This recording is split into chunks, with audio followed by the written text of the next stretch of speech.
সুপ্রিয় দর্শক, আসসালামু আলাইকুম। আমি আমার এই চ্যানেলেই পরপর দুটো ভিডিওতে দুটো স্পেকুলেশন করেছিলাম। একটি হলো বিএনপি নমিনেশন দেওয়ার পর, এবং আমি অনুমান করেছিলাম বিএনপি সোমবার নমিনেশন দিয়েছে, সেদিনই আমি অনুমান করেছিলাম আগামী কয়েকদিনে এমন কিছু ঘটনা ঘটবে যেটা আসলে বিএনপিকে খুবই ব্যাকফুটে নিয়ে যাবে এবং খুবই বিপদে ফেলবে। তার প্রমাণ আমরা পাচ্ছি। আরেকটা কথা আমি বলেছিলাম আরেকটা ভিডিওতে, যে প্রতিটা নির্বাচনের আগেই বাংলাদেশের রাজনৈতিক প্রেক্ষাপটে একটা জাং শুরু হয়, একটা লড়াই শুরু হয়। এই লড়াইয়ে যে দলটি জয়লাভ করতে পারে, এই লড়াইয়ে যে দলটি নিজেদেরকে সামনে এগিয়ে নিয়ে যেতে পারে, তারাই পরবর্তীতে যে নির্বাচনটি হয় সেই নির্বাচনে জয়লাভ করে। 91, 96, 2001, 2008 সাল সব নির্বাচনের উদাহরণ টেনে আমি 2026 সালের ফেব্রুয়ারিতে যে নির্বাচন হওয়ার কথা বলা হচ্ছে সেই নির্বাচনে কে জিতবে সেরকম একটা স্পেকুলেশন করেছিলাম। এখন আমি মিলিয়ে দেব যে আমার কথাগুলো এবং এই লড়াইয়ে কে জিততে যাচ্ছে সেটা আমি মিলাবো। আগে দেখি আমি যে অনুমান করেছিলাম বিএনপির নমিনেশন পাওয়ার পর আসলে কি ঘটছে, যে আগামী 2-3 দিন বা আগামী এক সপ্তাহে কি কি ঘটতে পারে যে আমি অনুমান করেছিলাম, সেগুলো একটু মিলিয়ে দেখি।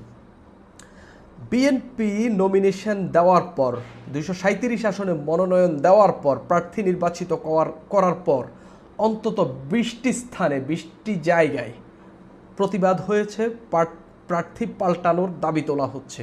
সেই সবকে কেন্দ্র করে আমরা দেখতে পেয়েছি মানববন্ধন হয়েছে, সড়ক অবরোধ হয়েছে, নানান ঘটনা ঘটেছে। 2-1 জায়গায় আমরা দেখেছি বিদ্রোহীরা প্রার্থী হবেন, অর্থাৎ বিএনপির প্রার্থীর বিরুদ্ধে প্রার্থিতা করবেন, বা যদি শরিকের কাউকে প্রার্থী দেওয়া হয় সেখানে প্রার্থী হওয়ার ঘোষণা দিয়েছেন কয়েকজন প্রার্থী। তবে বিএনপির নমিনেশন ঘোষণার পর, অর্থাৎ মনোনয়ন ঘোষণার পর সবচেয়ে বেশি উত্তাল পরিস্থিতি তৈরি হয়েছে চট্টগ্রামে। আমরা দেখেছি চট্টগ্রাম 4 আসনের প্রার্থীতাকে নিয়ে কি পরিমাণ হাঙ্গামা হয়েছে। রেলপথ, ঢাকা চট্টগ্রাম মহাসড়ক অবরোধ হয়েছে।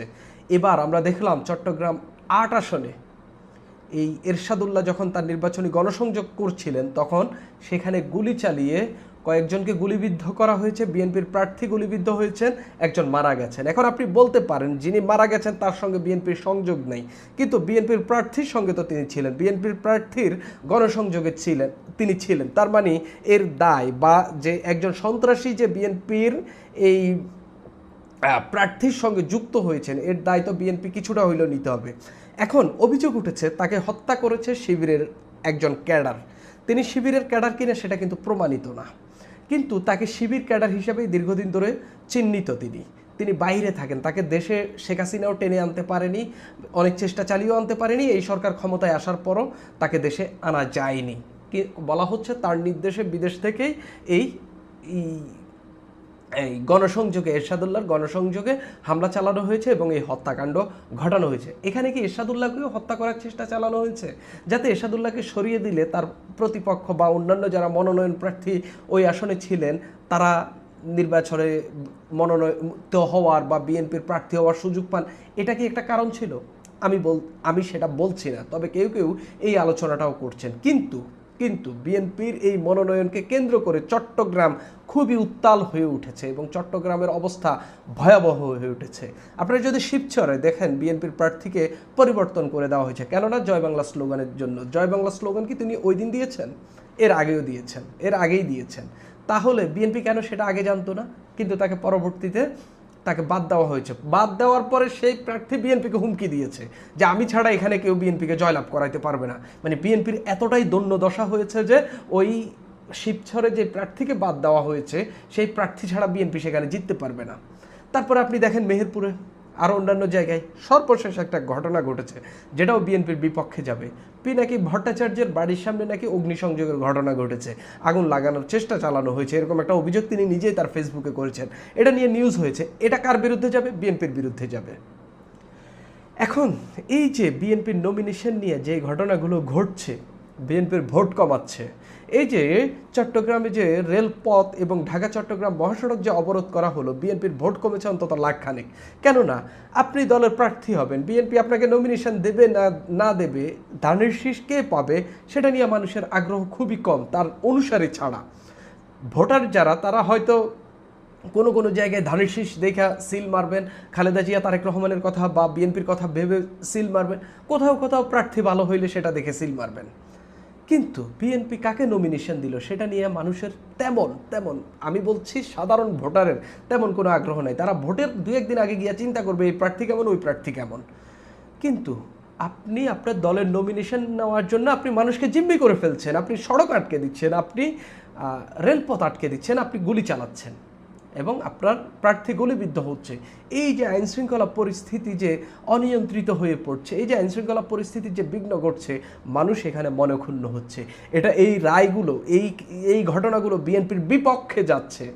ঠিক আপনি যদি উল্টা পার্টে দেখেন, আমি এখনও এনসিপির নির্বাচনী বিষয় নিয়ে আমি এখনও কথা বলবো না, কেননা এনসিপি এখনও প্রার্থী ঘোষণা করেনি।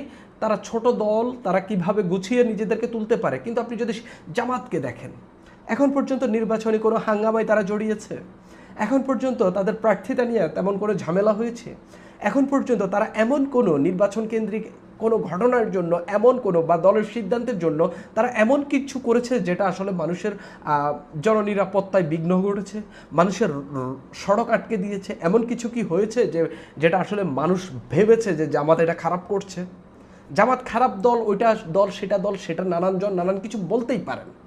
কিন্তু আপনি এই নির্বাচনকে কেন্দ্র করে, আগামী ফেব্রুয়ারিতে যে নির্বাচন হওয়ার কথা বলা হচ্ছে, এটাকে কেন্দ্র করে কি জামাত কি এখন পর্যন্ত এমন কিছু করেছে যেটা আসলে মানুষ বলবে এই লোক আমার পথ আটকাইছে, এই লোক আমাকে হসপিটালে যাইতে দিচ্ছে না কেননা সে রোড ব্লক করে রেখেছে, এই আমার রেলপথ অবরোধ করে রেখেছে?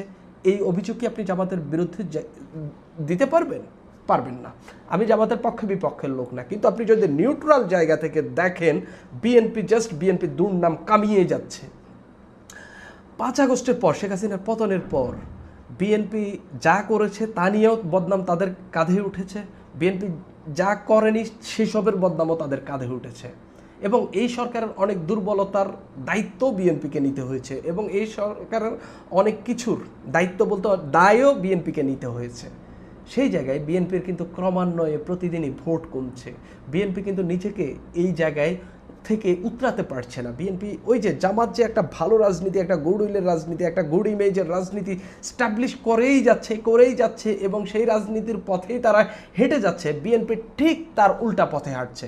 ধরেন জামাত ভালো পথের মানে লোক দেখানো হোক, যাই হোক, আপনি যাই কিছুই বলেন, ওই ভালো পথটাতেই তো জামাত হাঁটছে। আমি মানলাম ক্ষমতায় আসলে জামাত উল্টে যাবে, জামাত আমাদের সঙ্গে খারাপ করবে, আমাদেরকে দেখা গেল টুপি পরাবে, নানান কিছু করবে, আমি মানলাম। আপনারা যে সমালোচনাটা করেন আমি মানলাম সেটা ঠিক, জামাত সেটা করবে। কিন্তু এখন কি করছে? মানুষ সিদ্ধান্ত নিবে কোনটাতে? এই যে এখনকার যে ঘটনাগুলো ঘটছে, এই ঘটনাগুলোর উপর বেস করেই মানুষ সিদ্ধান্ত নিবে আগামী নির্বাচনে কাকে ভোট দেবে। মানুষ বলতে যারা একেবারেই দল কানা না, দলের হয়ে কাজ করছে এমন লোক না, ধরেন আমার মতো সাধারণ ভোটার, আমি কি বিবেচনা করব? আমি বিবেচনা করব কে আমার রাস্তা আটকাচ্ছে না, কে আসলে আমার আইনশৃঙ্খলা পরিস্থিতির অবনতি ঘটাচ্ছে না, কে সারাদিন মিছিল মিটিং করে আসে আমাকে বিপদে ফেলছে না। আমি তো এসবই চিন্তা করব। ঠিক আমি যেটা বলার চেষ্টা করছি, বিএনপি নমিনেশন দেওয়ার পর এমন কিছু ঘটনা ঘটে যাচ্ছে যেটা আসলে মানুষ বা সাধারণ ভোটাররা রায়টা বিএনপির বিরুদ্ধে দেওয়ার মতো উপযোগী পরিস্থিতি বিএনপি তৈরি করছে। বিএনপিকে এখান থেকে বেরিয়ে আসতে হবে।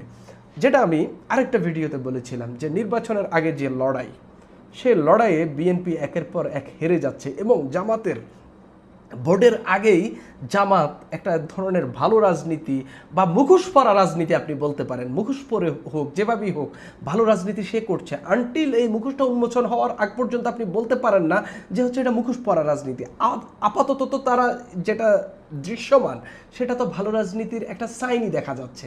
তো জামাত ভালো রাজনীতি করছে, বিএনপি উল্টোটা করছে। তাহলে নির্বাচনের আগে যে লড়াই, নির্বাচনের আগে যে জাঙের কথা আমি বলছি, নির্বাচনের আগে যে খেলাটার কথা আমি বলছি, যে লড়াইটা জিতলেই আপনি নির্বাচনে জিতে যাবেন, তাহলে সেই লড়াই কে এগিয়ে রয়েছে?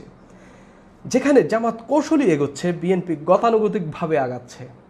আমি স্পষ্টত দেখতে পাচ্ছি এই যে লড়াই, বিএনপি যদি দ্রুত নিজেদেরকে শুধরাতে না পারে, বিএনপি যদি দ্রুত তাদের দলের উপর যদি নিয়ন্ত্রণ তৈরি না করতে পারে এবং এই সব বিষয়গুলো যদি দ্রুত মীমাংসা না করতে পারে, বিএনপির কপালে খুবই খারাপই আছে, খুবই খারাপই। এবং আগামী নির্বাচনে এর প্রভাব পড়তে পারে। জামাত যদি জিতেও যায়, মানে এই লড়াই যদি জামাত জিতে যায়, আমি শিওর যে আগামী নির্বাচনেও জামাত জয়লাভ করবে, এটা বলার অপেক্ষা রাখে না। একেবারেই বলার অপেক্ষা রাখে না। বিএনপিকে দ্রুত এখান থেকে বেরিয়ে আসতে হবে। সেটা কিভাবে বেরিয়ে আসতে হবে সেটা তাদের রাজনৈতিক প্রজ্ঞার বিষয়। এর বাইরে আসলে বিএনপিকে এখান থেকে বেরিয়ে আসা বা হচ্ছে এই জামাতের বিপরীতে রাজনীতি বা হচ্ছে জামাত যে ইমেজটা তৈরি করার চেষ্টা করছে সেই সমমানের ইমেজ যদি বিএনপি তৈরি না করতে পারে, আগামী নির্বাচনটা বিএনপির জন্য খুবই খুবই খুবই কঠিন বিষয় হয়ে দাঁড়াবে বলে আমার কাছে মনে হচ্ছে। সুপ্রিয় দর্শক, এখন এই পর্যন্তই।